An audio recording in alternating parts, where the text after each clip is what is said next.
रणभूमि पर युद्ध नहीं, पर इसे आप एक ऑनलाइन वॉर समझिए। सीमा पर गोली नहीं, इसीलिए ऑनलाइन बोली से जंग जीतने की कोशिश है ये। और इस जंग में पाकिस्तान और चीन साथ साथ कर रहे हैं काम।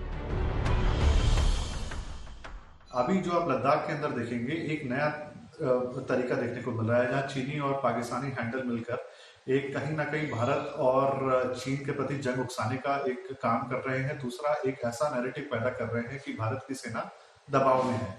वीडियो शेयर करे जा रहे हैं, पुरानी फोटो शेयर करी जा रही है, जहां हमारे जो सैनिक हैं उनको एक दयनीय हालात के अंदर दिखाया जा रहा है और भड़काया जा रहा है कि इसका जवाब दीजिए। लद्दाख में लाइन ऑफ कंट्रोल पर आउट ऑफ कंट्रोल हो रही चीनी सेना को अप्रत्यक्ष सपोर्ट देने के लिए आजकल सोशल मीडिया पर षड्यंत्र रचा जा रहा है, ताकि चीन अपनी ताकत दिखा सके। इन पुरानी फर्जी तस्वीरों के जरिए कोशिश ये है कि भारत में एक नैरेटिव सेट किया जाए। पहला, लोगों को ये बताना कि सीमा पर खून खराबा है और ये बात आपसे छिपाई जा रही है। दूसरा ये कि चीनी सेना भारत पर भारी पड़ रही है। हकीकत ये है कि ये दोनों ही बातें सरासर झूठ हैं। सारी आर्मीज एक साइकोलॉजिकल वॉरफेयर सेल होता है उनका, जो ऑफेंसिव डिफेंसिव दोनों होते हैं। चाइना का भी है, पाकिस्तान का भी है, और भी अदर देशों का है। ये सेल जो होता है, ये जो अपनी फोर्सेस की काबिलियत है उनको बढ़ा चढ़ा के प्रोजेक्ट करता है, ताकि दुश्मन को एक डरा सके, शॉक एंड ऑफ में डाल सके लड़ने से पहले ही, और हमारे वॉर फाइटिंग पोटेंशियल को उसकी दुगनी चौगनी बढ़ोतरी कर सके साइबर इंसर्शन से। इस तरह के हैंडल्स को बॉट्स कहा जाता है, जो कि एक फेक आइडेंटिटी के तहत एक ऑटोमेटेड सॉफ्टवेयर पे मैनुअली भी चलाए जाते हैं, बट वो खाली प्रोपेगेंडा को ट्वीट करते हैं या कुछ रीट्वीट्स मारते हैं। इनका कोई पर्सनल वो होता नहीं है। तो जो एजेंडा के तहत जो इस तरह का मिस इन्फॉर्मेशन फैलाना होता है, वो उस हैंडल्स के द्वारा फैलाया जाता है।